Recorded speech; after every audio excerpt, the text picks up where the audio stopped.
Comment se fait-il que le monde parle encore d'une statue qui n'a existé que pendant 54 ans, il y a plus de 2000 ans? En quoi cette impressionnante construction antique était-elle si unique pour que nous en discutions encore aujourd'hui? Je vais bien sûr parler du colosse de Rhodes. On le considère comme l'une des 7 merveilles du monde antique, avec la grande pyramide de Gizeh et les jardins de Babylone. Cette statue millénaire est enveloppée de nombreux mystères. Mais examinons d'abord certains faits, d'accord? Ce que nous savons, c'est que les habitants de Rhodes ont entrepris cet immense projet après la fin du siège macédonien de leur île. En d'autres termes, c'était une façon pour eux d'honorer les puissances divines et de célébrer leur victoire. Utilisant en grande partie des matériaux abandonnés par les Macédoniens, ils ont commencé la construction du colosse, qui aurait duré environ 12 ans. Selon la plupart des descriptions contemporaines de la statue, elle mesurait à peu près 32 mètres de haut.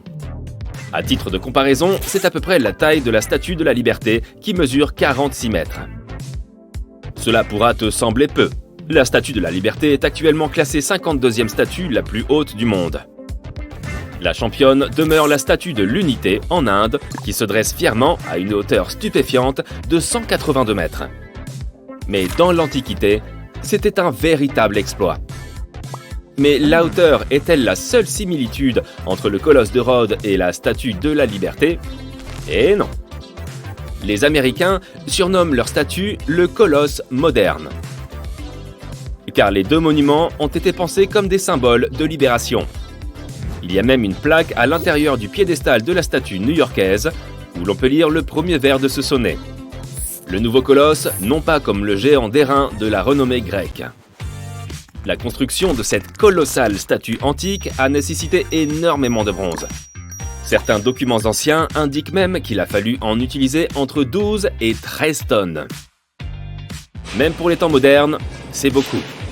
Et à l'époque, on parlait d'une opération impliquant toute l'industrie mondiale du bronze. L'homme chargé de donner vie à la statue était Charès de Lindos, un sculpteur grec. Les travaux ont été effectués de 294 à 282 avant Jésus-Christ, mais malheureusement, Charès n'a jamais pu voir le résultat final. Nous ne savons pas exactement pourquoi, mais certains documents affirment que la construction du colosse de Rhodes l'aurait conduite à la faillite. Il n'aurait pas su estimer correctement le coût nécessaire à l'érection de l'imposant monument.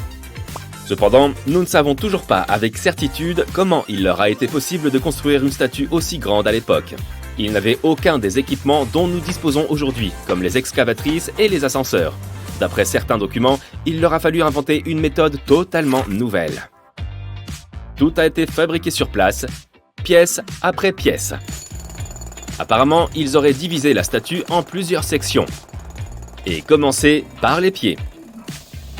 Une fois chaque partie terminée, d'énormes monticules de terre étaient placés tout autour afin que les ouvriers puissent travailler sur la section suivante.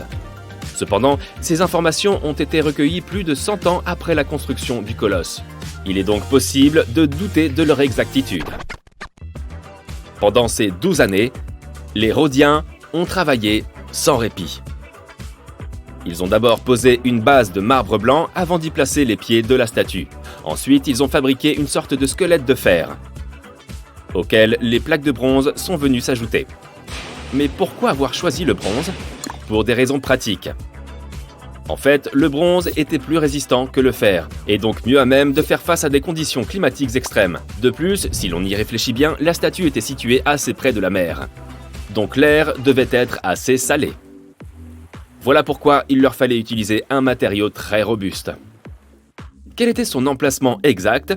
Ça, c'est une chose qui fait l'objet de débats depuis très longtemps. Les chercheurs pensaient initialement que la statue se tenait debout avec une jambe de chaque côté du port de Mandraki. L'un des nombreux ports de la cité de Rhodes, en gros, elle chevauchait en quelque sorte l'entrée de l'île. Aussi magnifique que cela puisse paraître, il est fort probable que ce ne soit là qu'une légende. Tout d'abord, il aurait fallu pour cela fermer le port pendant toute la durée de la construction. Ce qui ne semble pas correspondre à ce que l'on trouve dans la plupart des documents. De plus, lors de sa chute, la statue serait venue complètement bloquer le port, ce qui, encore une fois, ne semble être mentionné nulle part.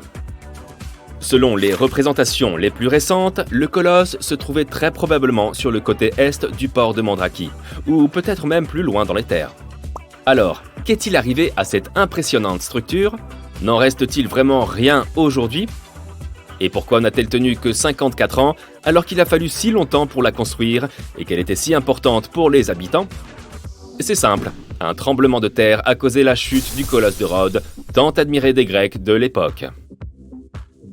On raconte qu'en raison du séisme, la statue s'est brisée au niveau des genoux et s'est retrouvée couchée sur le sol.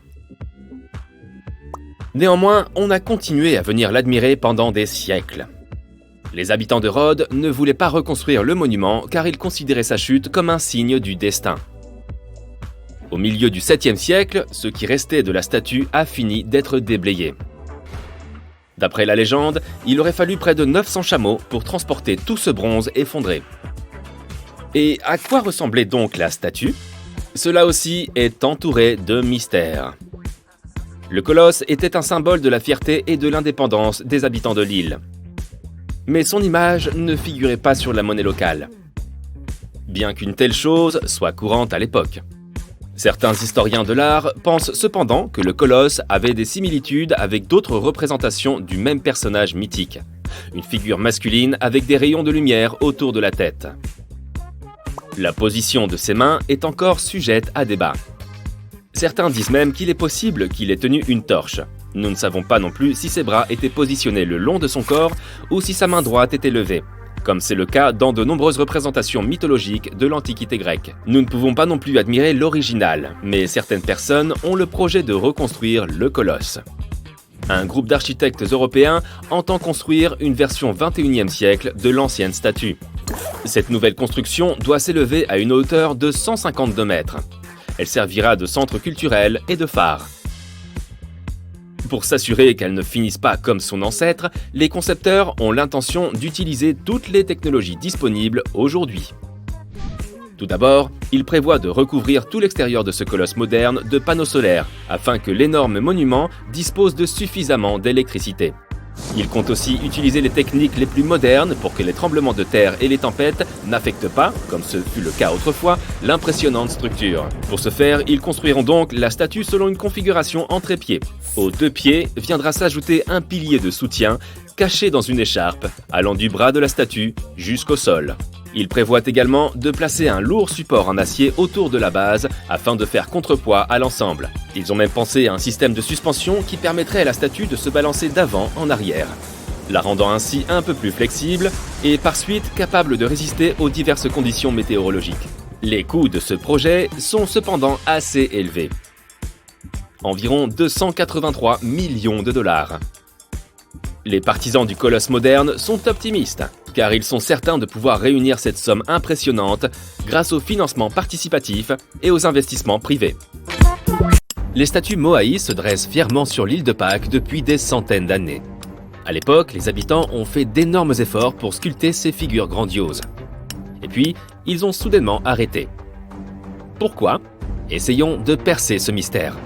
L'île de Pâques, située à 4000 km à l'est de Tahiti, a une superficie de 163 km². À ce jour, c'est l'une des îles les plus isolées du monde. Autrefois, elle était couverte de forêts, remplies de différentes espèces d'arbres et fougères. Mais lorsque les premiers humains sont arrivés sur l'île vers l'an 400, les forêts ont lentement commencé à disparaître. Et à partir de l'an 1250 environ, les statues Moai ont commencé à apparaître un peu partout. Les locaux les fabriquaient à partir de différents types de roches, cendres volcaniques compressées, basalte, trachyte et scories rouges. Comme il s'agit d'une île volcanique, ce sont tous les ingrédients que les créatures des statues utilisaient. Une fois que les bâtisseurs avaient terminé leur travail, ils recouvraient les statues de pierre ponce. Les visages des statues sont différents. Elles ont toutes des sourcils épais et de grands nez, mais avec des expressions distinctes. Leurs bras sont sculptés directement dans leur corps. Certains ont des chapeaux sur la tête. Il y a près de 900 statues sur toute l'île, et elles varient en taille. La hauteur moyenne est de 4 mètres, et les plus grandes atteignent 10 mètres de hauteur et pèsent jusqu'à 82 tonnes. Comme les statues ont tant de visages différents, il existe des théories selon lesquelles elles représentent et honorent des ancêtres, des chefs et d'autres personnages importants qui ont vécu sur l'île. Mais sans aucune preuve tangible, il est presque impossible de comprendre le véritable objectif des Moai. Autrefois, elles se dressaient magnifiquement le long de la côte, veillant sur les locaux vivant dans des villages. Et leur dos était tourné vers le monde des esprits de la mer. Lorsque les Européens ont découvert les statues Moai dans les années 1700, beaucoup d'entre elles étaient déjà tombées. Et la construction des statues s'était arrêtée bien plus tôt que cela. D'énormes efforts ont été déployés pour fabriquer ces statues. Les artisans experts passaient beaucoup de temps à les sculpter lentement avec des pioches rudimentaires. Une équipe contenant jusqu'à 6 personnes pouvait travailler dur pendant une année entière pour fabriquer une seule statue. Ensuite, ils devaient souvent la transporter jusqu'à son emplacement final sur l'île, sur une distance pouvant aller jusqu'à 18 km. Grâce à la datation en carbone, les experts ont réussi à déterminer que les statues ont commencé à apparaître vers l'an 1250. Et puis, soudainement, vers 1500, le processus s'est tout simplement arrêté. Les créateurs des statues ont simplement laissé leurs burins là où ils les avaient utilisés pour la dernière fois. Et seulement un quart de toutes les statues ont effectivement été placées là où elles étaient censées être. La moitié d'entre elles se trouvent encore dans les carrières, tandis que d'autres ont été laissées sur le sol à mi-chemin. Quelque chose s'est passé sur cette île qui a conduit les habitants à se désintéresser totalement des statues. Il existe de nombreuses théories sur la raison pour laquelle cela a pu se produire, et elles sont principalement liées à la déforestation. Les habitants de l'île utilisaient peut-être du bois pour déplacer les statues à travers l'île, à l'aide de traîneaux et de cordes, ou de rondins pour faire rouler les statues, ou de radeaux pour les faire flotter. Le bois a fini par s'épuiser. Les arbres de l'île mettaient très longtemps à repousser, et les rongeurs mangeaient la plupart des graines. Les habitants utilisaient le bois à de nombreuses fins. Ils en avaient besoin non seulement pour des choses pratiques, mais aussi pour créer d'autres statues. Une autre raison pour laquelle les habitants de l'île ont pu arrêter de construire les statues pourrait être qu'ils se sont consacrés à d'autres projets. Les rocailles devenaient de plus en plus courantes avec une population croissante. Or, ces rocailles étaient excellentes pour le sol, le gardant au chaud et le fertilisant en même temps. Les insulaires consacraient beaucoup de temps et d'efforts à tailler ces rocailles, et ils n'avaient tout simplement plus assez de temps pour la construction et le déplacement des statues. Une autre théorie suggère que les croyances des locaux ont changé avec le temps. On suppose qu'autrefois, les habitants de l'île voyaient les statues comme un lien avec leurs ancêtres. Mais après un certain temps, les rituels décrivant une démonstration de force et d'endurance sont devenus plus répandus. Et avec ces rituels, les insulaires ont commencé à sculpter des images liées aux oiseaux de mer. Ces derniers sont devenus le principal animal de l'île. Les gens ont commencé à croire que leurs ancêtres les regardaient à travers les oiseaux au lieu des statues. Il n'y avait donc plus de raison de construire les Moai. Quel que soit le degré de véracité de ces théories, le principal problème était que la petite île ne pouvait plus supporter une population croissante. Ce qui était autrefois une terre luxuriante couverte de forêts est rapidement devenu un paysage stérile. Pendant les premiers siècles, les gens dépendaient des ressources forestières. Mais l'agriculture a pris de l'ampleur quelque temps après 1550, lorsque les forêts ont disparu. Les tribus qui travaillaient autrefois ensemble pour construire les fantastiques monolithes ont fini par entrer en compétition les unes avec les autres. Dans cette lutte pour les terres et les ressources, les statues Moai ont été renversées, car les gens voulaient réduire leur importance. Au cours des siècles suivants, toutes les statues ont été renversées, mais pas toujours délibérément. Beaucoup sont tombées naturellement après avoir été négligées pendant si longtemps. Certaines ont même fini dans les eaux de l'océan entourant l'île. Elles y sont restées un certain temps. Mais certaines de ces statues ont connu une deuxième vie. Elles ont été réédifiées, offrant une magnifique expérience aux visiteurs du monde entier. Si tu fais un voyage jusqu'à cette île isolée, la première question que tu te poseras ne sera probablement pas de savoir comment les statues ont été construites ou déplacées. Ce sera plutôt comment diable quelqu'un a-t-il pu arriver jusqu'ici en premier lieu. C'était l'un des exploits les plus incroyables qui soient. Les Polynésiens ont sans nul doute fait des choses assez extraordinaires. Dès 1500 avant Jésus-Christ, ce peuple de marins a commencé à explorer le monde. Ils ont utilisé les inventions marines les plus avancées de leur époque. Ils ont traversé l'océan en catamaran et en bateau à balancier, en commençant par l'Asie du Sud-Est et en peuplant de nombreuses autres régions dans le Pacifique. Ils sont allés aussi loin que l'actuel Hawaï au nord en 900 avant Jésus-Christ et l'actuelle Nouvelle-Zélande au sud en 1200 avant Jésus-Christ. Et le voyage le plus lointain vers l'est a été bien sûr l'île de Pâques. En seulement quelques centaines d'années, ces premiers navigateurs ont peuplé une zone de plusieurs milliers de kilomètres carrés. Ils mémorisaient simplement les endroits où ils étaient déjà allés et de cette façon réussissaient à naviguer sur l'océan. Ils utilisaient un large éventail de techniques. Ils observaient le ciel lorsqu'il se levait et se couchait, tandis que la nuit, les étoiles les aidaient. Si le temps était couvert et que les marins ne pouvaient pas s'orienter visuellement, ils utilisaient d'autres méthodes brillantes. Ils observaient notamment le mouvement des courants océaniques et les motifs des vagues, et prêtaient attention à la bioluminescence dans l'eau. Ces motifs les aidaient à trouver l'emplacement d'îles spécifiques. Ces marins comprenaient même comment les îles et les atolls au loin provoquaient des motifs d'interférence aérienne et maritime. Les oiseaux leur fournissaient aussi de précieux indices. Certains d'entre eux migraient sur de longues distances d'une île à l'autre, ce qui donnait aux marins une sorte de lien visuel pour leur itinéraire. D'autres types d'oiseaux avaient des périodes d'alimentation spécifiques. Les marins savaient quand et où ils chassaient et dirigeaient leurs bateaux en fonction des endroits où ces oiseaux se nourrissaient. Les Vikings ont sans doute reçu beaucoup trop de mérite par rapport à leurs aptitudes maritimes. Alors qu'ils utilisaient une boussole solaire, les premiers Polynésiens se fiaient uniquement à leur connaissance de la façon dont la nature elle-même pouvait les guider. Leurs compétences étaient si avancées qu'en 1769, le capitaine James Cook, un célèbre explorateur anglais, a même engagé un navigateur polynésien pour ses connaissances approfondies des mers. Et ce qui est encore plus surprenant, c'est que ce navigateur a dessiné une carte de mémoire. Elle couvrait une région de 3200 km de large. Dans cette région, il y avait 130 îles, et le navigateur connaissait 74 de ces îles par leur nom. Au début de leur voyage, le capitaine Cook a souvent ignoré les conseils du navigateur. Mais vers la fin de leur voyage, il a été très impressionné. Il a également reconnu les Polynésiens comme étant probablement le peuple le plus répandu sur Terre.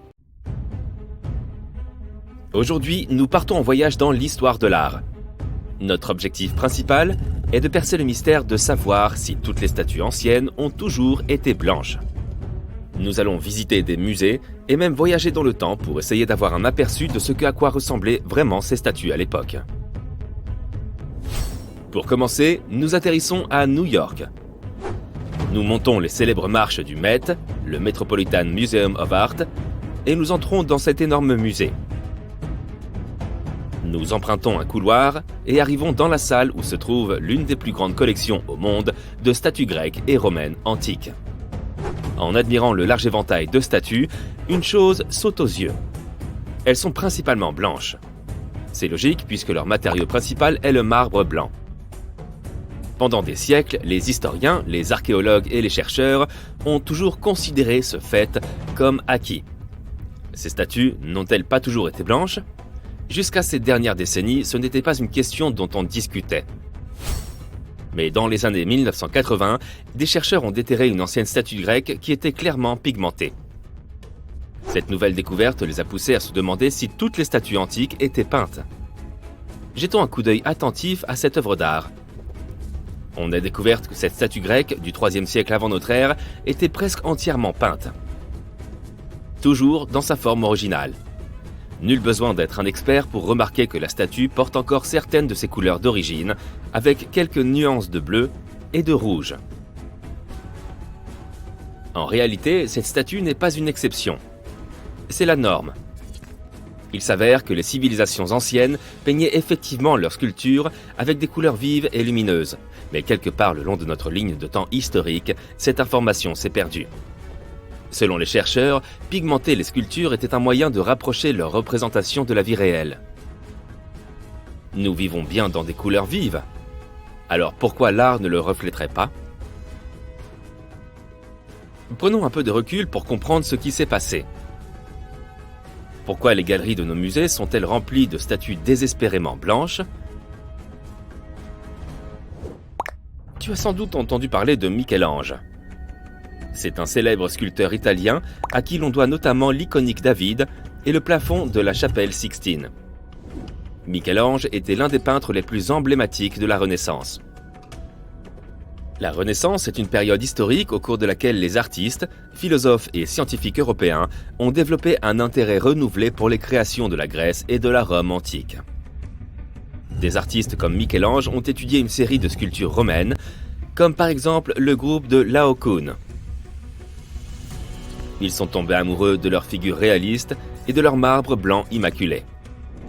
La seule chose qu'ils ne savaient pas, et ils n'avaient pas la technologie pour le savoir, c'est si les pigments colorés de ces sculptures avaient déteint. Après tout, elles ont été trouvées après avoir été enterrées ou laissées à l'air libre pendant des années. On pense que cette statue en particulier, le Laocoon, avait des serpents et des manteaux colorés, par exemple.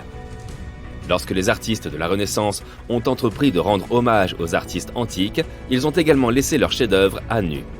Ils ont sculpté directement sur le marbre et les ont laissés blancs, sans pigmentation, probablement parce qu'ils pensaient que c'était ainsi que les choses se faisaient autrefois. Les œuvres de Michel-Ange et de ses pairs ont influencé toute une génération de sculpteurs par la suite. Cette façon de faire de l'art a donc voyagé jusqu'au temps moderne, sans qu'on se pose trop de questions. Pourtant, les preuves de la présence de pigments de couleur dans les statues anciennes sont nombreuses.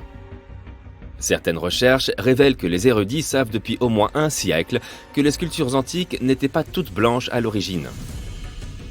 D'autres études suggèrent que cette découverte pourrait avoir eu lieu encore plus tôt.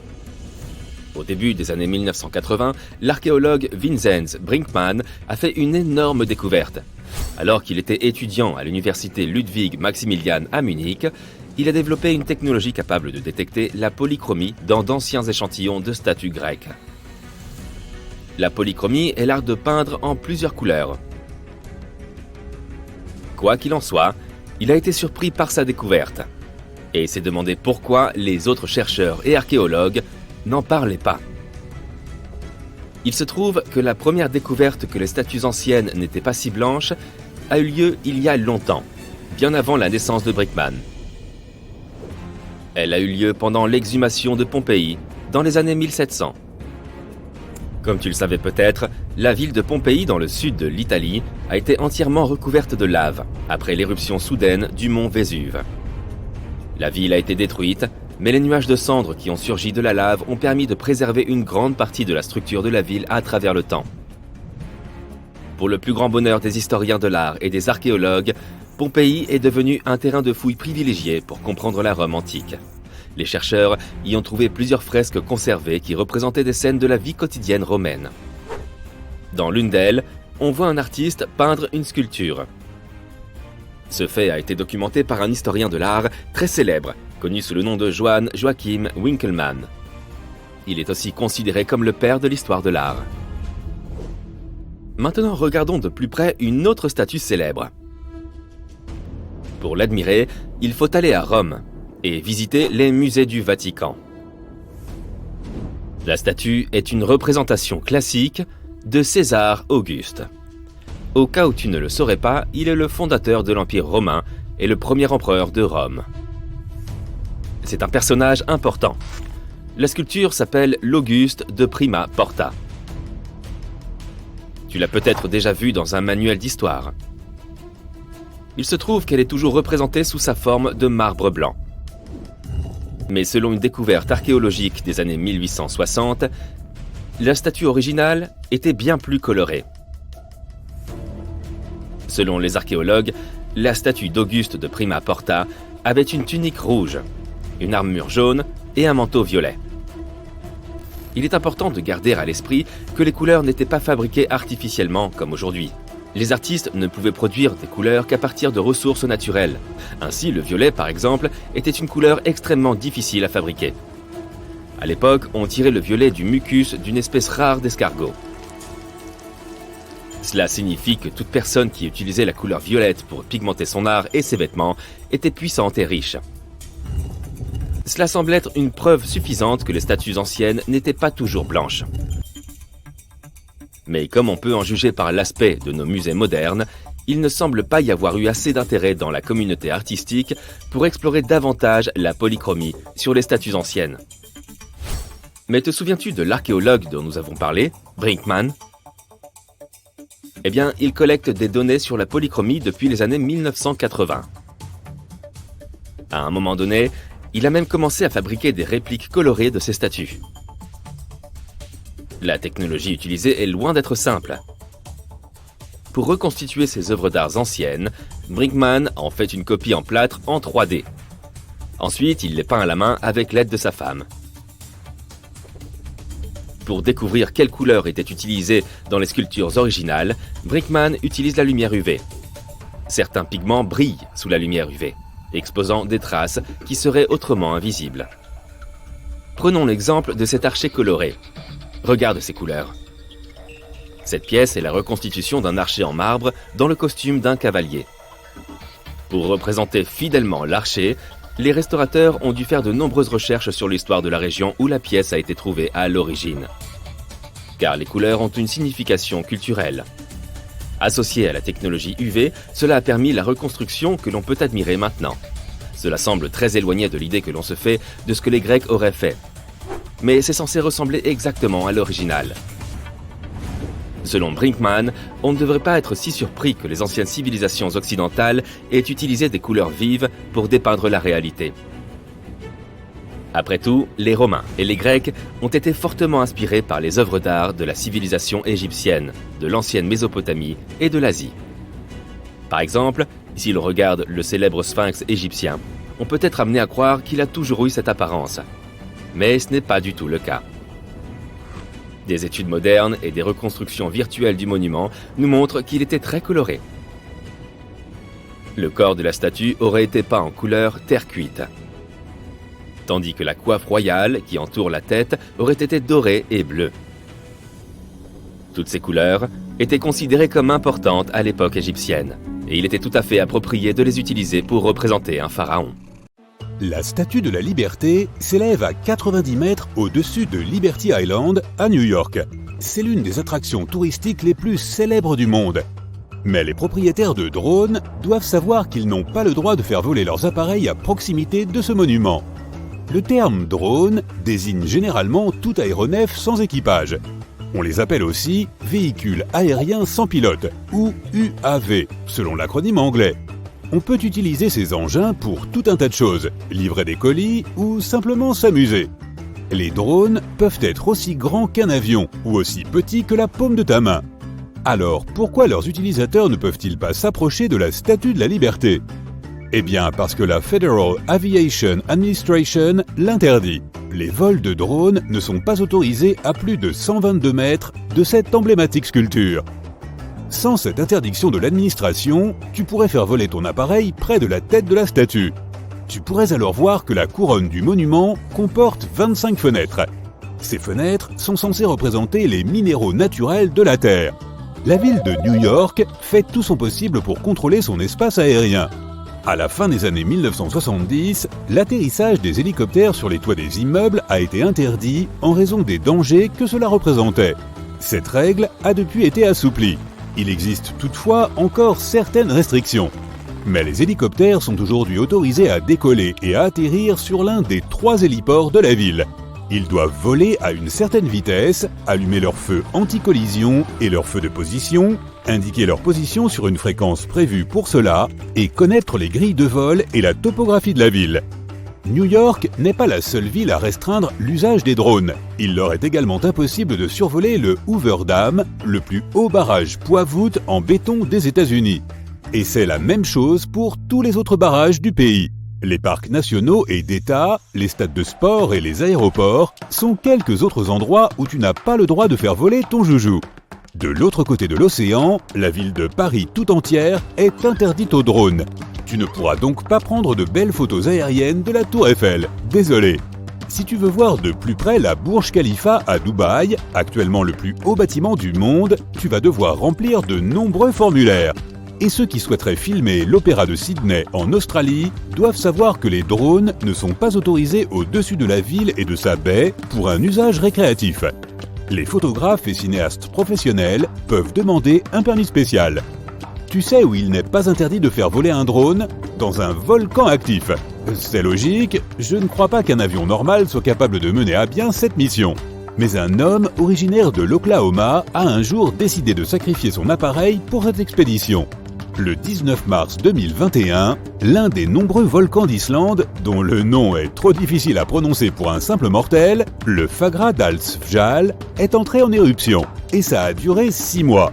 Les jets de magma produisaient des fontaines de lave visibles même depuis Reykjavik. Et notre pilote de drone américain, en visite dans le pays, a réussi à en obtenir de belles images avant que son gadget ne soit détruit. Les gens utilisent maintenant des drones pour toutes sortes de choses intéressantes. Certains s'en servent même pour nettoyer leurs fenêtres. Une entreprise allemande espère bientôt automatiser le lavage des façades et des toits en verre à l'aide de ces fascinants appareils. Il y a des chances que certains d'entre vous soient en train de regarder cette vidéo à l'aide d'un drone. Comment ? Certaines grandes entreprises technologiques investissent maintenant dans les drones pour étendre l'accès à Internet à la quasi-totalité de la planète. Ces engins sont alimentés par l'énergie solaire et sont censés voler à plus de 16 km d'altitude afin de fournir un accès Internet aux régions qu'ils survolent. Les manias de l'immobilier utilisent aussi des drones pour prendre des photos aériennes de leurs propriétés. Et des parcs d'attractions ont même commencé à utiliser des drones pour leurs magnifiques spectacles de lumière. En 2016, afin d'améliorer ces spectacles, l'un des plus grands parcs à thème du monde a déposé un brevet pour une technologie utilisant des drones. Tout simplement, les images sont projetées depuis le ciel sur un ensemble de supports.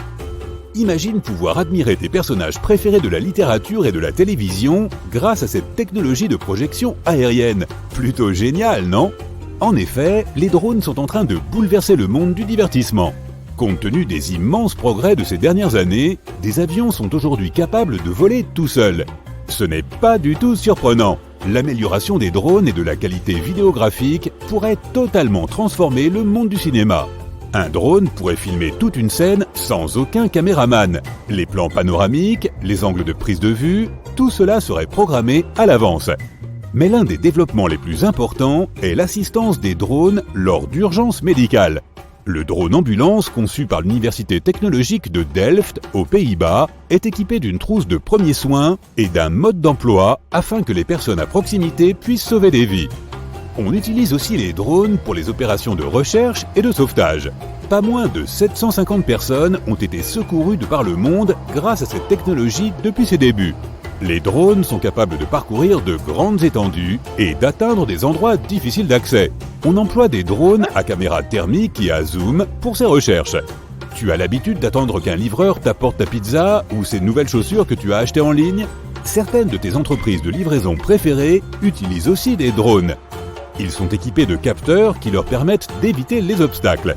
Ils font atterrir le colis en toute sécurité à côté de ta maison ou dans un lieu désigné, puis retournent à leur base. C'est très pratique pour les zones isolées. On utilise différents types de drones selon le produit, les conditions de livraison et la taille de l'objet. Tout cela semble très moderne et sophistiqué, mais les drones existent en fait depuis longtemps. L'industrie agricole japonaise en fait usage depuis environ 30 ans déjà. Grâce aux drones, il faut 48 heures aux agriculteurs pour faire un travail qui prendrait autrement 10 jours. Ils participent à la production d'environ un tiers de tout le riz consommé dans le pays aujourd'hui.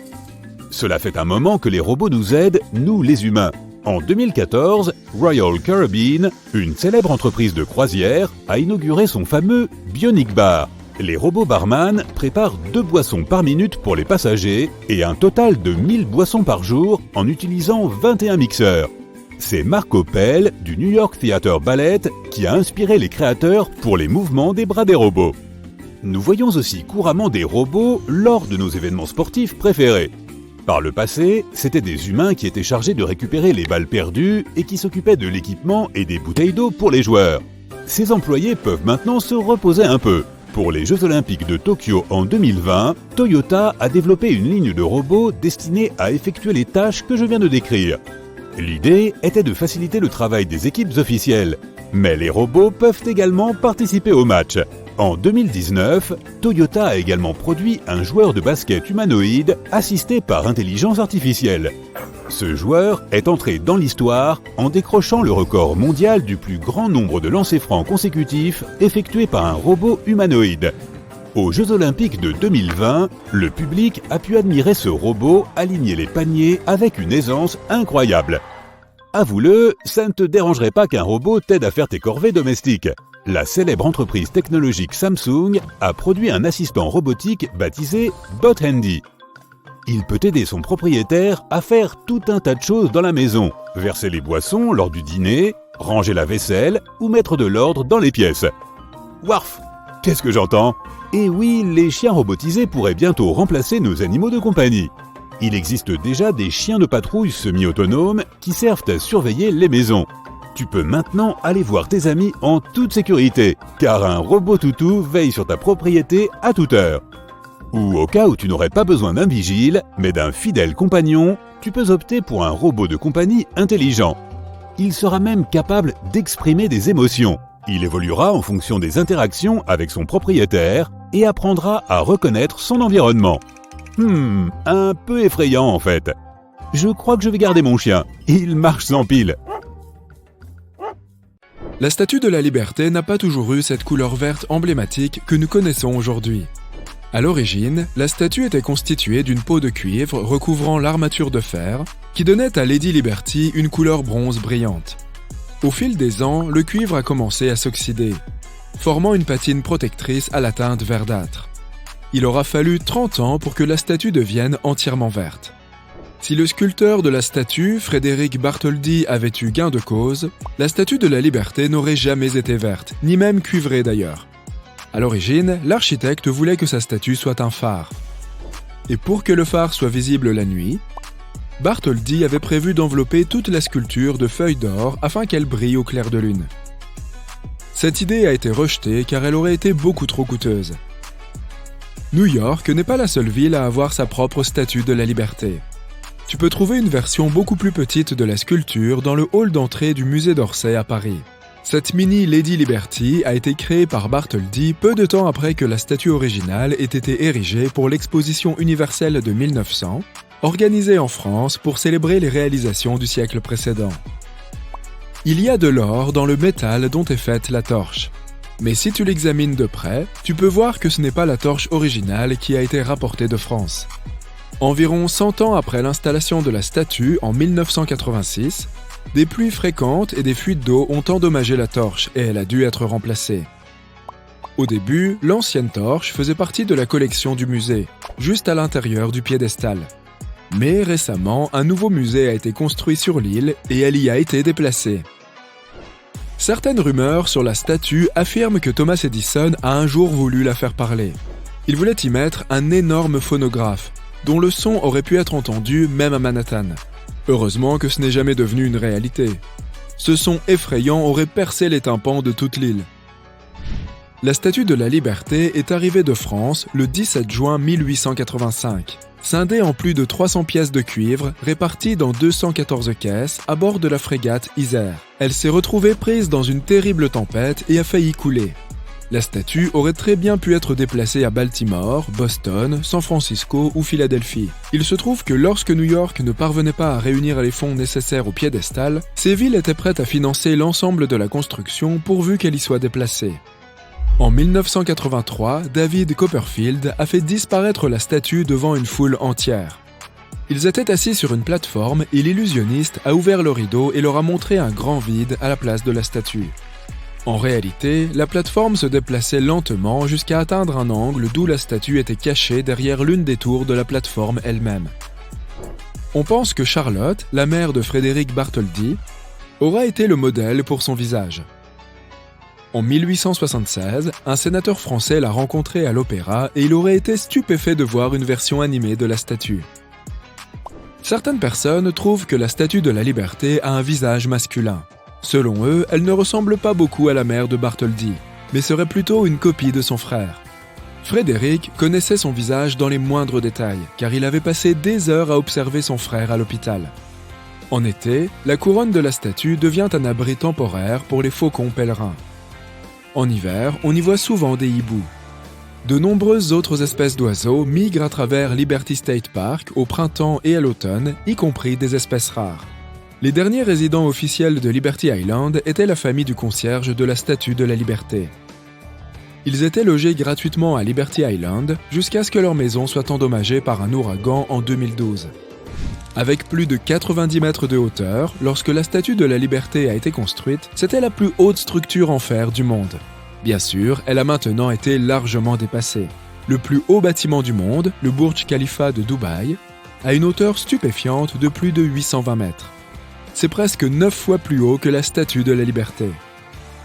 La célèbre sculpture est aussi à l'épreuve des intempéries. Lady Liberty est frappée par environ 600 éclairs chaque année depuis sa construction. Certains photographes ont eu la chance de capturer ces moments.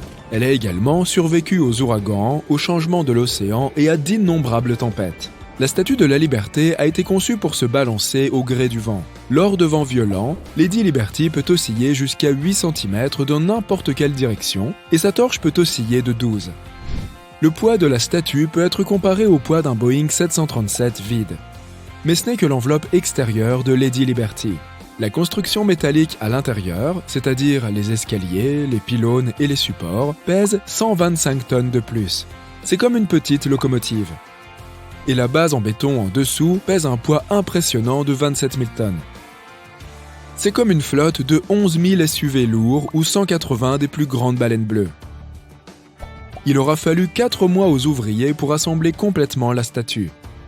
Elle est fixée à son piédestal et ne peut donc pas être soulevée séparément. Et toute la structure métallique à l'intérieur peut être vue à travers le plafond en verre du piédestal. Bien que les travaux intérieurs soient encore en cours, tu peux déjà voir la statue dans toute sa splendeur. Il y a une base en forme d'étoile sur le sol. Ce sont les restes de l'ancien Fort Wood de l'île.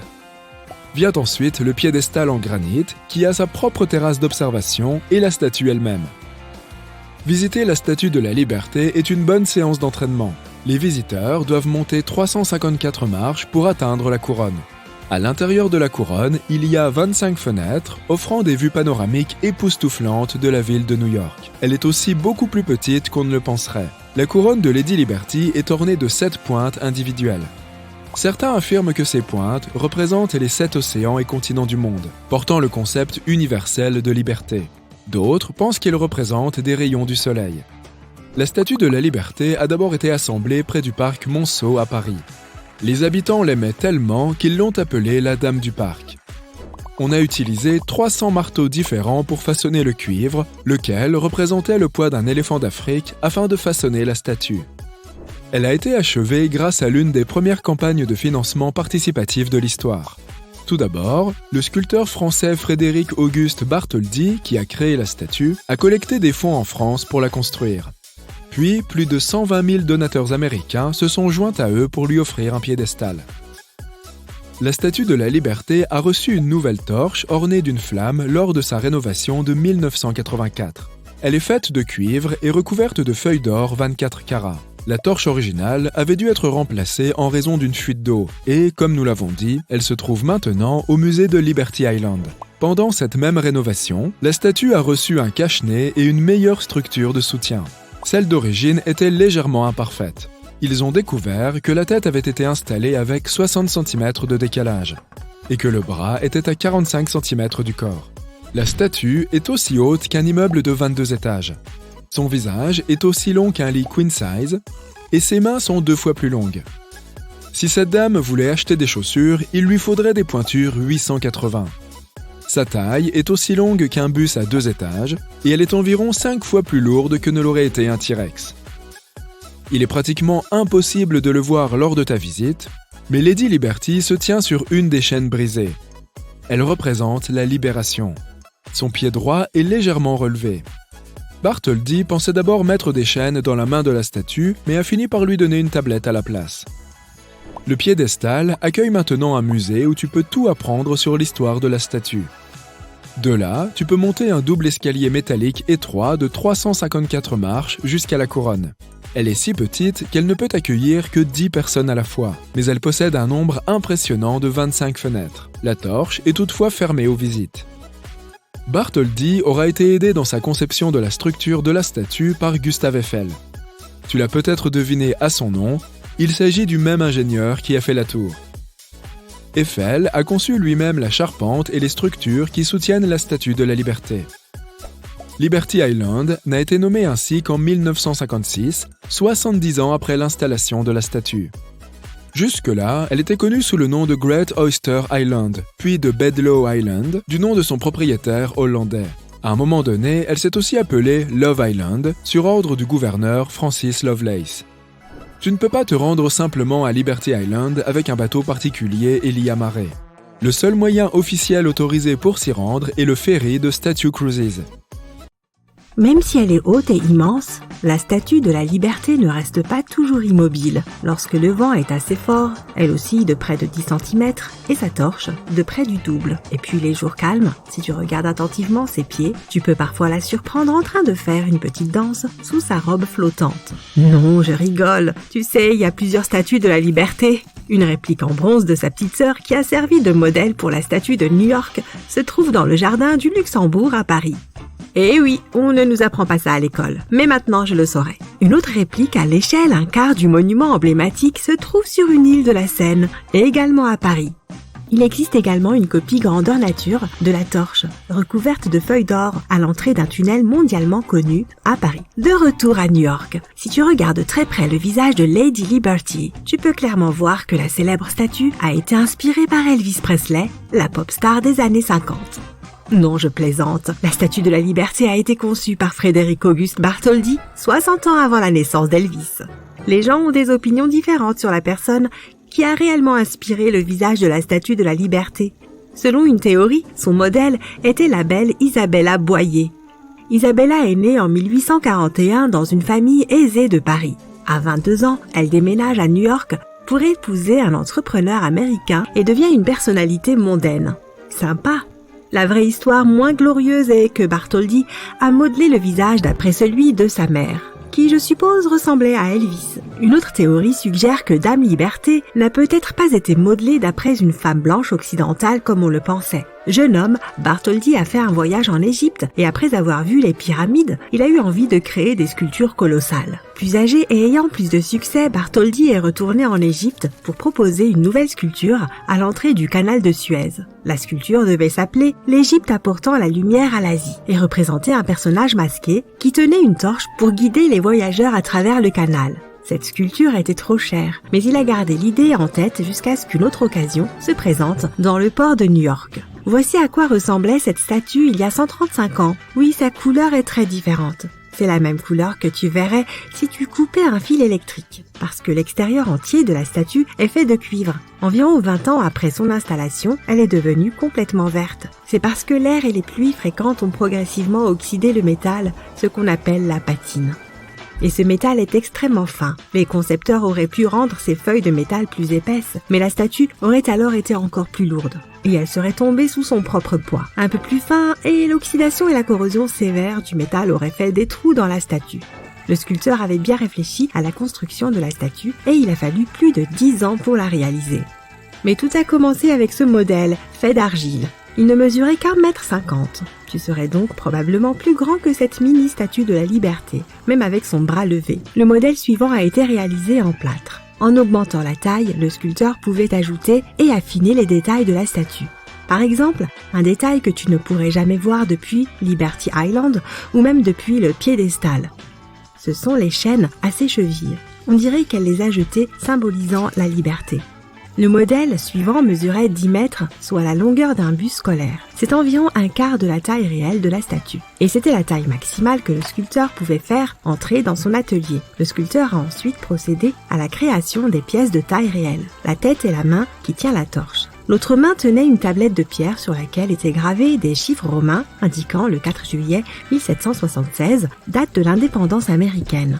Il était donc temps de construire la version finale de la Statue de la Liberté. Les constructeurs devaient d'abord fabriquer toutes les parties de la statue en plâtre. Voici sa tête. Ils ont pris des feuilles de bois parallèles les unes aux autres et les ont poussées contre le modèle. Les bords des feuilles ont ensuite été façonnés de manière à reproduire parfaitement les formes et les courbes de la statue. En d'autres termes, il s'agissait d'un moule. Ensuite, la structure en bois a été placée sur le sol et recouverte d'une feuille de cuivre de l'épaisseur d'1 centime.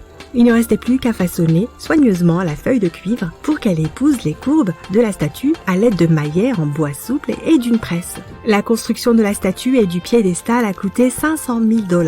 Les admirateurs français ont collecté des fonds pour construire la statue et les Américains ont payé le piédestal sur lequel elle devait reposer. En monnaie d'aujourd'hui, cela représenterait plus de 10 millions de $. La statue a été achevée en France, puis expédiée en Amérique, emballée dans des centaines de caisses en bois. Plus de 200 000 Américains attendaient d'accueillir le navire qui transportait la Statue de la Liberté à son arrivée dans le port de New York. La statue a été assemblée en 4 mois sur Bedloes Island, aujourd'hui connu sous le nom de Liberty Island. Une erreur a pu être commise lors de l'assemblage de la Statue de la Liberté. En effet, lors d'une inspection en 1982, les ouvriers se sont aperçus que sa tête avait été installée de manière décentrée de 60 cm.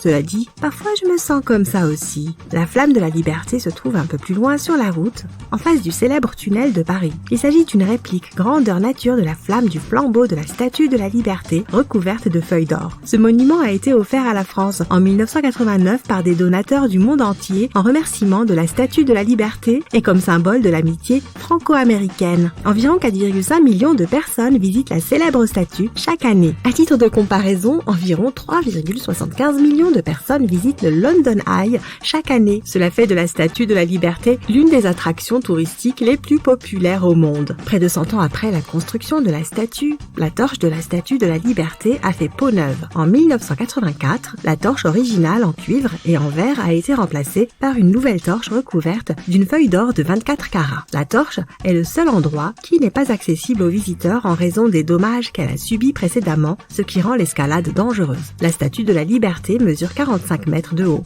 C'est comme 10 girafes assises sur le cou les unes des autres. Par rapport à la taille d'une personne, tu devrais te tenir sur les épaules de 25 de tes amis pour atteindre la torche dans sa main droite. La base et le piédestal en béton rendent la statue encore plus grande, soit 92 mètres du sol au sommet. Alors allons à l'intérieur de cette chose. Nous devons franchir les portes d'une base en forme d'étoile. Ensuite, tu as le choix. Prendre l'ascenseur jusqu'au pont d'observation ou monter les 192 marches. Vas-y en premier. Il y a des escaliers à monter pour les touristes et un autre escalier à descendre pour éviter la foule et le trafic. L'escalier t'emmène à la hauteur d'un immeuble de 6 étages jusqu'à la terrasse d'observation au sommet du piédestal. Pour atteindre la couronne de la statue, il faut se rendre au 7e étage où l'on voit un escalier en double hélice. Il passe à l'intérieur des pylônes en fer. La colonne vertébrale de la Statue de la Liberté, conçue par Gustave Eiffel, le type de la tour Eiffel. Et cet escalier est double, car il y a un côté pour monter et un autre pour descendre. Il y a aussi un espace où tu peux te reposer si tu es fatigué en montant. Ouais, je l'ai fait. Eh oui, tu en as besoin. Et tu dois réserver. En montant sur la statue, tu peux voir exactement comment les 300 feuilles de cuivre ont été fixées au cadre métallique. L'histoire de comment ils ont fait ça est fascinante. Et tu peux aussi distinguer des détails particuliers de la statue, comme les plis de la robe et même des mèches de cheveux. 354 marches parcourues, félicitations, tu as atteint le pont d'observation dans la couronne de la Statue de la Liberté. C'est assez confortable là-haut, et il y a seulement de la place pour quelques personnes. Tu peux observer le port de New York à travers 25 fenêtres en verre. Elles symbolisent les joyaux de notre planète, et il y a de puissantes lanternes derrière toi qui éclairent le verre. Elles s'allument la nuit, pour que les bateaux qui passent puissent voir la couronne de la statue briller. L'accès à la torche est interdit aux touristes, mais juste pour toi, nous allons l'ouvrir 1 minute. Pour monter là-haut, il faut descendre. Oui, jusqu'au cou de la statue. Il y a une trappe qui mène à travers un passage étroit dans le bras droit de la statue. Ensuite, tu dois monter les escaliers jusqu'au poignet, et ensuite une autre échelle te mènera à la poignée de la torche. Ouvre la porte cylindrique et... Oh mon Dieu! Tu es sur le plus haut pont d'observation de la Statue de la Liberté. Depuis de nombreuses années maintenant, seuls les ouvriers sont autorisés à y accéder. Au départ, ce bras est resté isolé dans Madison Square Park pendant 6 ans pour attirer l'attention sur cette campagne jusqu'à ce que les problèmes de financement soient résolus. Et avant même qu'elle n'arrive aux États-Unis, sa tête avait été exposée à l'exposition universelle de Paris pour aider à collecter des fonds pour le projet. La lampe de la statue devait à l'origine servir de phare, mais elle n'était pas assez brillante, comme moi, et la lumière arrivait à peine jusqu'à Manhattan. Le sculpteur Bartholdi a proposé de recouvrir toute la statue d'or pour la rendre plus brillante. Cette idée aurait coûté très cher et n'a donc jamais vu le jour. Les pointes originales au-dessus de sa tête ont rouillé et ce que tu vois maintenant a été ajouté bien plus tard. La Statue de la Liberté mesure 93 mètres de haut et se trouve sur Liberty Island à New York.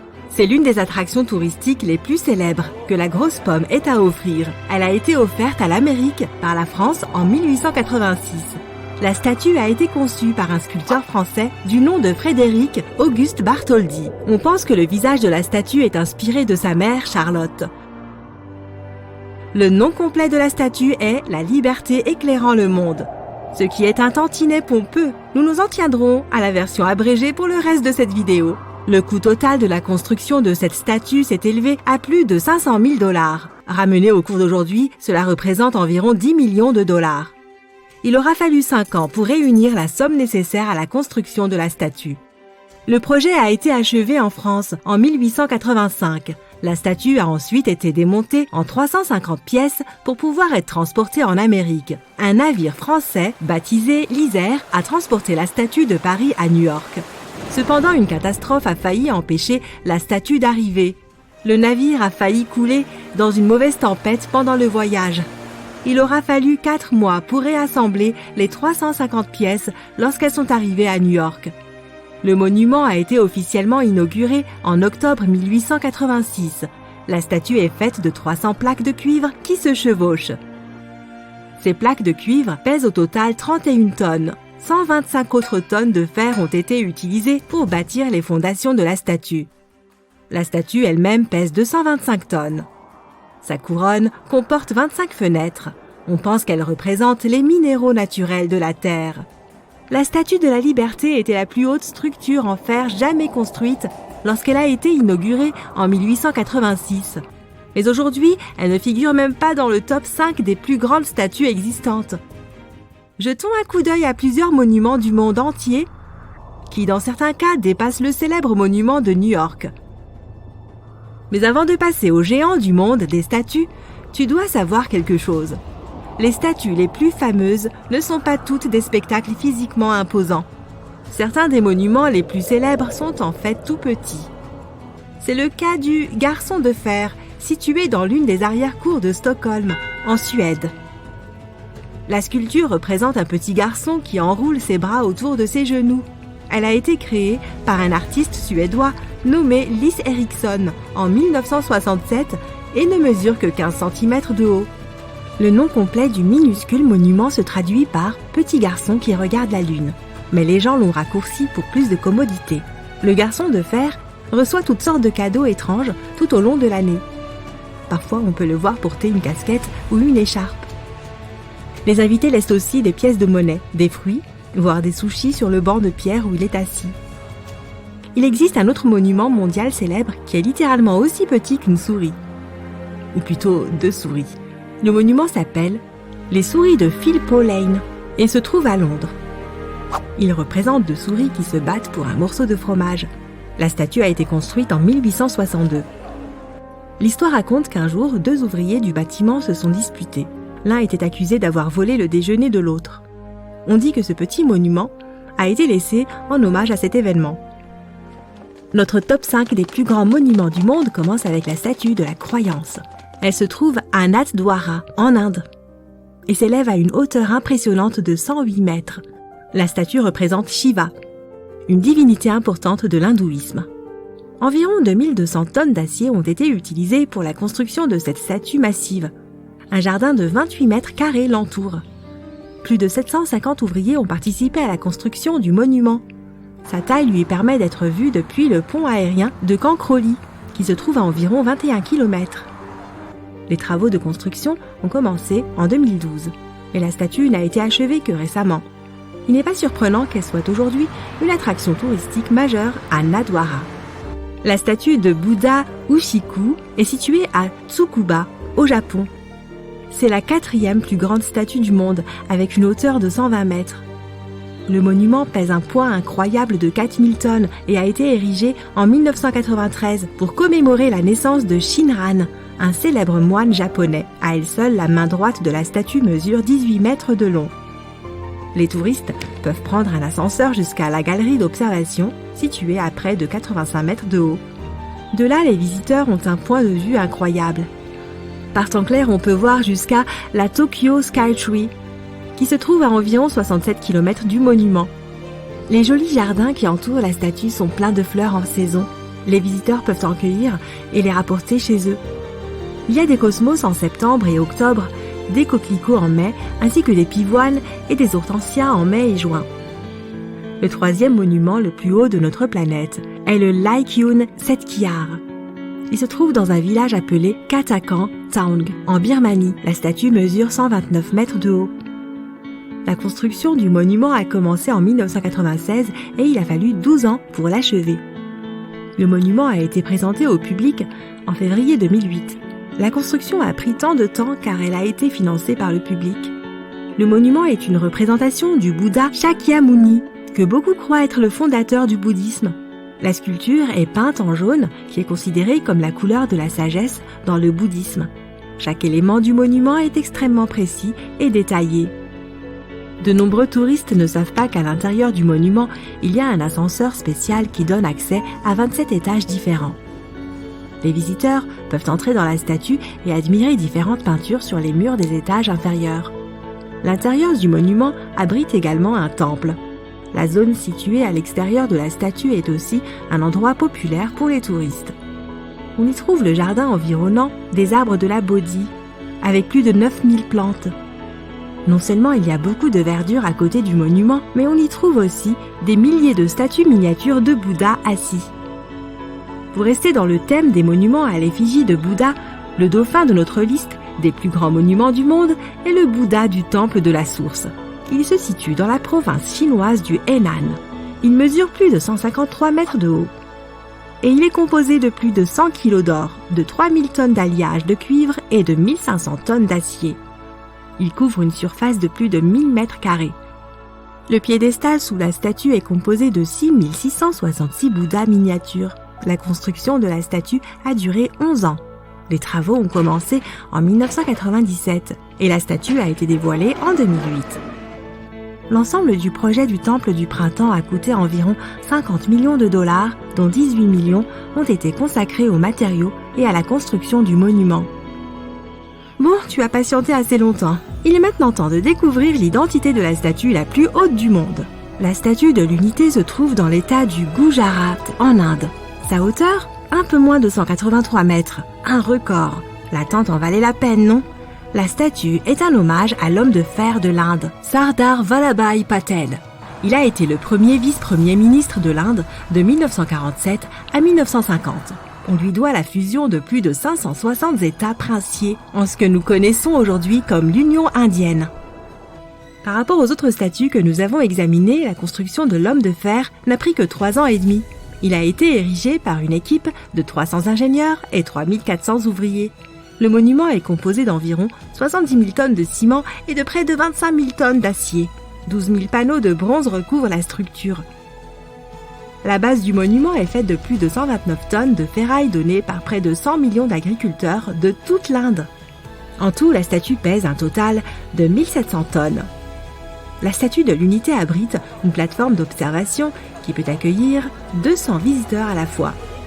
Elle abrite également un musée avec 2000 photographies, 40 000 documents et présentations vidéo et un centre de recherche. L'ensemble fait presque 2 fois la taille de la Statue de la Liberté. J'ai pris de petites vacances et je suis parti à New York. Ah, la grosse pomme! La ville où vivent plus de 8 millions de personnes. La patrie de Broadway, de l'Empire State Building, de Central Park et de la Statue de la Liberté. Lady Liberty est arrivée de France aux États-Unis en 1885, en plus de 300 pièces détachées de cuivre et avec des instructions, assemblage nécessaire, piles non incluses. C'était en fait un cadeau des Français aux Américains, mais ces derniers ont dû préparer eux-mêmes le piédestal pour l'accueillir. À la place de New York, la statue aurait pu se retrouver à Baltimore, Philadelphie, Boston ou même San Francisco. Toutes ces villes étaient prêtes à payer la construction si elles obtenaient la statue. Mais les New-Yorkais la voulaient aussi. Ils ont lancé une campagne de collecte de fonds et ont réussi à rassembler la somme nécessaire. Ainsi, la statue a officiellement élu domicile à New York en 1886, où elle réside toujours. Désolé, Philadelphie. Bref, la Statue de la Liberté était la première étape de mon séjour et j'étais très excité. Mais j'étais loin de me douter de ce qui allait suivre. Jour 1. Je suis arrivé à New York et la première chose à faire est de prendre le ferry pour Liberty Island. Je la voyais déjà au loin au milieu du port. Lorsque le ferry s'est approché de la statue, tous les gens ont commencé à faire des photos. Je n'ai pas fait exception. J'ai demandé à quelqu'un de prendre une photo de moi, je me suis détourné de la statue, j'ai regardé vers l'appareil photo et j'ai souri. Mais le type a eu l'air choqué. Je lui ai demandé ce qui n'allait pas, mais il n'a rien pu dire. Il a juste montré du doigt la statue. Ou plutôt, l'endroit où elle se trouvait. La statue avait tout simplement disparu. Il a dit qu'elle était là, mais que la seconde d'après, elle s'était évaporée. D'autres personnes l'ont vue aussi et ont commencé à se demander ce qui s'était passé, mais personne n'en avait la moindre idée. Nous avons quand même atteint le quai et sommes descendus du ferry. J'avais l'impression que ce n'était qu'un tour de magie, mais apparemment, ce n'en était pas un. La Statue de la Liberté avait bel et bien disparu, et son piédestal était totalement vide. Bien sûr, certaines personnes sont montées dessus, en prétendant être la statue et en se faisant prendre en photo. Très vite, les autorités sont arrivées et n'ont laissé personne quitter l'île. Ils ont dit qu'ils voulaient faire une enquête et arrêter le voleur, puisqu'il devait toujours se trouver là.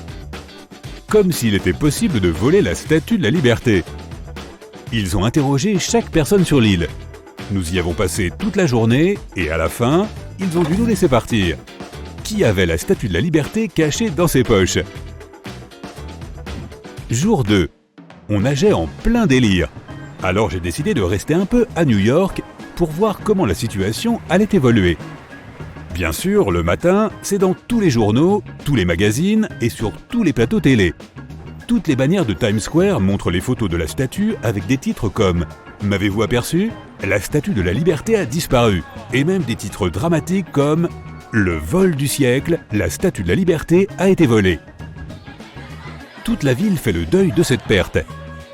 Il y a un nombre fou de personnes habillées en bleu-vert, comme la patine de la statue, portant des toges et la couronne souvenir en mousse de Miss Liberty.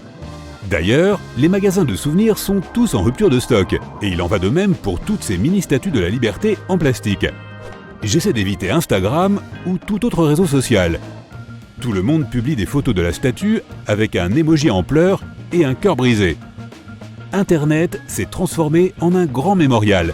Le soir, l'Empire State Building est éclairé en bleu-vert en l'honneur de la statue disparue. Jour 5. La ville de New York est encore plus bondée maintenant. Il semble que toute l'Amérique soit venue pour vérifier que la statue avait réellement disparu et qu'il ne s'agit pas d'un canular sur Internet, comme si nous avions besoin d'un autre de ces canulars. Maintenant, le quai de Manhattan, d'où partait le ferry pour aller à Liberty Island, est surpeuplé. De nombreux fans habillés en bleu-vert, qui me font honnêtement un peu peur, restent là toute la journée en attendant que la statue revienne d'une manière ou d'une autre. Personne n'a le droit d'aller à Liberty Island. Les meilleurs détectives du monde ont été dépêchés sur place pour enquêter sur cette affaire, essayant de comprendre ce qui a pu se passer. Jour 10. La France a officiellement annoncé qu'elle allait fabriquer une nouvelle statue de la Liberté pour New York. C'est très gentil de sa part, mais les gens continuent de pleurer en disant qu'aucune nouvelle statue ne peut remplacer l'original que l'on aimait tant. Tu te souviens qu'en 1885, d'autres villes comme Boston et Philadelphie voulaient obtenir la statue. Eh bien maintenant, ils accusent New York d'avoir perdu une statue de 46 mètres de haut, pesant 204 000 kg, affirmant que cela ne serait jamais arrivé si la statue avait été placée chez eux. Ce qui, honnêtement, semble absurde. Par ailleurs, savais-tu qu'il y a d'autres statues de la Liberté dans le monde? Il en existe une version plus petite qui a été offerte par les citoyens américains à la France quelques années après que l'original ait été installé à New York. Ce petit monument d'à peine 11 mètres de haut se trouve près du pont de Grenelle à Paris, ou plutôt se trouvait jusqu'à il y a quelques jours. Pour réconforter les Américains, la France a envoyé la petite copie de Paris à New York et ils l'ont mise sur le piédestal à la place de celle qui a disparu. Mais étant donné que celle-ci est plus de 10 fois plus petite que l'original, elle a l'air un peu ridicule.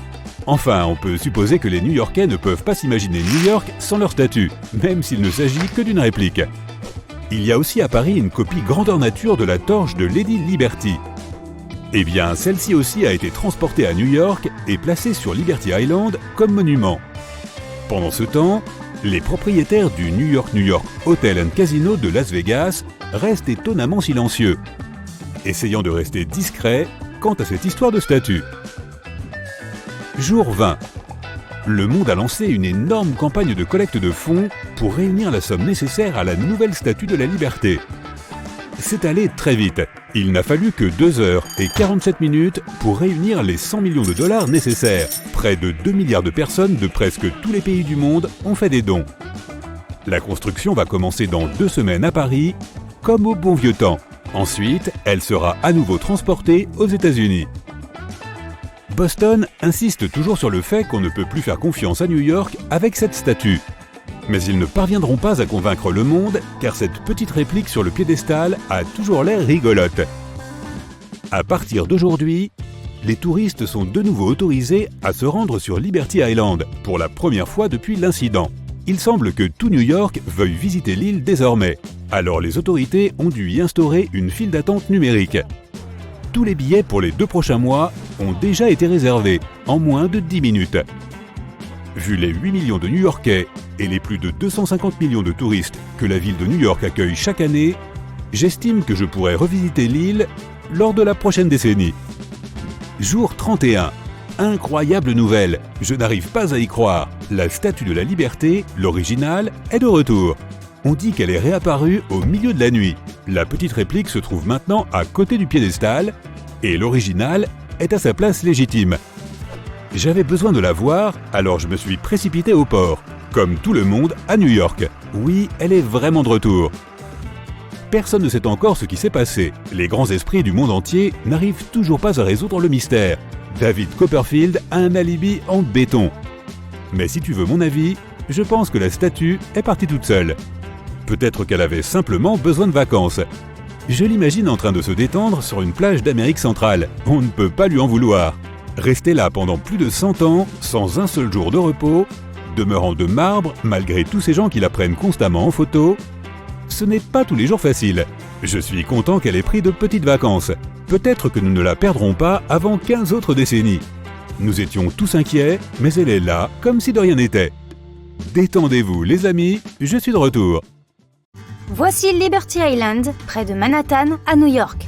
Et voici notre héroïne, la Statue de la Liberté. Elle mesure 46 mètres de haut. C'est comme 10 girafes empilées les unes sur les autres. Pour te rendre compte, il faudrait que tu te tiennes sur les épaules de 25 de tes amis pour atteindre la torche qui se trouve dans sa main droite. Le socle et le piédestal en béton augmentent encore la taille de la statue. 93 mètres du sol au sommet. Son poids peut être comparé à celui d'un Boeing 737 vide, mais ce n'est que l'habillage extérieur de la statue. La construction métallique à l'intérieur, c'est-à-dire les escaliers, les pylônes et les supports, pèse 125 tonnes de plus. Autant qu'une petite locomotive. Et la base en béton au-dessous pèse 27 000 impressionnantes tonnes. C'est comme une flotte de 11 000 lourds SUV ou 180 grandes baleines bleues. Et voici à quoi ressemblait notre statue il y a 135 ans. Oui, sa couleur est très différente. C'est la même couleur que tu verrais si tu coupais un fil électrique. Parce que la statue entière est faite de cuivre. Environ 20 ans après son installation, elle est devenue complètement verte. C'est parce que l'air et les pluies fréquentes ont progressivement oxydé le métal. Et ce métal est extrêmement fin. Les concepteurs auraient pu prendre des feuilles plus épaisses, mais la statue aurait alors été encore plus lourde et elle se serait écroulée sous son propre poids. Un peu plus fin et l'oxydation et la corrosion du métal auraient fait des trous dans la statue. Le sculpteur avait bien réfléchi à la construction de son œuvre et il a fallu plus de 10 ans pour la réaliser. Mais tout a commencé avec ce modèle fait d'argile. Il ne mesurait qu'1,2 mètre de haut. Tu es probablement plus grand que cette mini-statue de la Liberté, même avec sa main levée. Le modèle suivant était en plâtre. En augmentant la taille, le sculpteur pouvait ajouter des détails et affiner sa statue. Par exemple, un détail qu'il est impossible de voir depuis Liberty Island ou même depuis le piédestal, ce sont les chaînes. On dirait que la statue les a brisées, ce qui symbolise la liberté. Le modèle suivant mesurait 10 mètres de haut, soit la longueur d'un bus scolaire. C'est environ un quart de la taille actuelle de la statue, et c'était la taille maximale que le sculpteur pouvait produire dans son atelier. Puis le sculpteur a procédé à la fabrication des pièces en taille réelle, la tête et la main tenant la torche. L'autre main tient une tablette de pierre sur laquelle sont gravés des chiffres romains désignant le 4 juillet 1776, jour où les États-Unis ont signé la déclaration d'indépendance. La couronne est un autre détail symbolique. Les 7 rayons qui la composent représentent les 7 mers et les 7 continents. En d'autres termes, l'ensemble des océans du monde et l'ensemble de la masse continentale. Il était donc temps de construire la version finale de la Statue de la Liberté. Les constructeurs devaient d'abord fabriquer toutes les parties de la statue en plâtre. Voici sa tête. Ils habillèrent le modèle d'une fine couche de bois qu'ils ajustèrent et façonnèrent afin qu'elle reproduise exactement ses formes et ses courbes. En d'autres termes, ils réalisèrent un moule. Ensuite, la structure en bois fut posée par terre et recouverte d'une feuille de cuivre. Il ne restait plus qu'à façonner la feuille de cuivre selon les courbes de la statue à l'aide de marteaux et d'une presse. Les feuilles furent ensuite renforcées de l'intérieur avec des sangles de fer. On répéta cette procédure 350 fois. C'est le nombre de feuilles de cuivre qui compose la Statue de la Liberté. Mais sans un renfort supplémentaire, elle se serait effondrée sous son propre poids ou aurait été simplement emportée par le vent. Et c'est là que Gustave Eiffel entre en scène. Oui, c'est l'ingénieur français qui a ensuite construit la structure métallique la plus célèbre du monde, la Tour Eiffel. Gustave Eiffel a conçu le pylône de fer qui servirait de colonne vertébrale à la statue. Puis des structures métalliques plus petites ont été ajoutées tout autour. Plus tard, les 350 plaques de cuivre de la Statue de la Liberté y seraient rattachées. Et là, tu peux déjà voir la forme de la future statue. Les structures métalliques reprennent la forme de la torche, de la tête et de la tablette qui se trouve dans la main gauche. Même si cette structure métallique pèse plus de 100 tonnes, elle est encore assez flexible. Ainsi, même maintenant, la Statue de la Liberté entièrement assemblée se balance un peu. Quand le vent souffle fort, elle peut se balancer de 12 cm à son sommet. Il a fallu environ 10 ans pour terminer le travail. La tête de la statue a été exposée dans un musée de New York. Et sa main avec la torche en France. C'était pour récolter des fonds en vue de ce projet. Même à l'époque, les visiteurs étaient autorisés à entrer dans la tête et la torche. Il était maintenant temps d'envoyer la statue terminée à New York. Toutes les feuilles de cuivre et la ferronnerie ont donc été démontées, emballées dans 214 boîtes et expédiées de France à travers l'océan Atlantique. Il a fallu 4 mois supplémentaires aux ouvriers pour assembler complètement la statue sur le piédestal terminé. La statue est solidaire du piédestal, elle ne peut donc pas être soulevée séparément. Et toute la structure métallique à l'intérieur peut être vue à travers le plafond en verre du piédestal. Alors que les travaux intérieurs étaient encore en cours, on pouvait déjà voir la statue dans toute sa beauté. Voici le socle en forme d'étoile. Ce sont les restes de l'ancien Fort Wood de Lille. Vient ensuite le piédestal en granit, qui possède sa propre terrasse d'observation, et enfin la statue elle-même. Maintenant, regardons à l'intérieur de la structure et essayons d'atteindre son sommet. Il faut passer les portes du socle en forme d'étoile. Ensuite, tu as le choix, prendre l'ascenseur jusqu'au pont d'observation ou monter les 192 marches. Les touristes empruntent 2 escaliers, un pour monter et un autre pour descendre, afin d'éviter les encombrements. Par l'escalier, tu montes à la hauteur d'un immeuble de 6 étages, jusqu'au pont d'observation. Pour accéder à la couronne de la statue, il faut aller au 7e étage, où l'on voit un escalier en double colimaçon. Il passe directement à l'intérieur des pylônes de fer, la colonne vertébrale de la Statue de la Liberté. Et cet escalier est double, car à nouveau, il est fait pour monter d'un côté et descendre de l'autre. Il y a aussi un espace où tu peux te reposer si tu es fatigué. Il y a aussi un ascenseur, mais il ne peut transporter que 3 personnes à la fois et n'est utilisé qu'en cas d'urgence. En montant, tu peux voir exactement comment les feuilles de cuivre ont été fixées à la structure métallique. Et tu peux aussi distinguer des détails spécifiques de la statue, comme les plis de la robe et même des mèches de cheveux. Donc, les 354 marches enfin gravies, félicitations, tu as atteint le pont d'observation de la couronne de la Statue de la Liberté. Il est assez petit et ne peut accueillir que 2 personnes. Tu peux regarder la baie de New York à travers ses 25 fenêtres de verre. Elles symbolisent les joyaux de notre planète. Et il y a de puissantes lanternes derrière toi qui éclairent le verre. Elles s'allument la nuit et les bateaux qui passent voient la couronne de la statue briller. En fait, l'accès à la torche est interdit aux touristes, mais juste pour toi, nous allons l'ouvrir un instant. Pour monter là-haut, tu dois descendre. Oui, jusqu'au cou de la statue. Il y a une trappe qui mène à un passage étroit dans la main droite de la statue. Ensuite, tu dois monter les escaliers jusqu'au poignet. Puis une autre échelle te mènera à la poignée de la torche. Ouvre la porte cylindrique et voilà, tu es sur le plus haut pont d'observation de la Statue de la Liberté. Depuis de nombreuses années, seuls les ouvriers sont autorisés à y accéder. Le métal dont est faite la torche contient de l'or. Mais si tu l'examines de près, tu peux voir que ce n'est pas la torche originale qui a été apportée de France. Environ 100 ans après l'installation de la statue, en 1986, des pluies et des fuites d'eau ont endommagé la torche et elle a dû être remplacée. Au début, l'ancienne torche était exposée comme une pièce de musée à l'intérieur du piédestal, à l'entrée. Mais récemment, un nouveau musée a été construit sur l'île et la torche y a été déplacée. Selon une légende, la Statue de la Liberté aurait été offerte par le peuple français aux États-Unis pour célébrer les 100 ans de leur indépendance. Mais l'argent ayant servi à la fabrication de la statue fut en réalité collecté des 2 côtés de l'océan et le sculpteur lui-même fut inspiré en Égypte par les statues colossales qu'on y trouvait.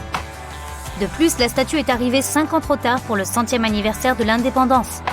D'après une autre légende, Thomas Edison aurait un jour voulu faire parler la statue. Il voulait placer un énorme phonographe à l'intérieur. Sa puissance aurait permis qu'on l'entende jusqu'à Manhattan. Heureusement, il ne l'a pas fait. Ça aurait fait un bruit insupportable sur l'île et effrayé tout le monde.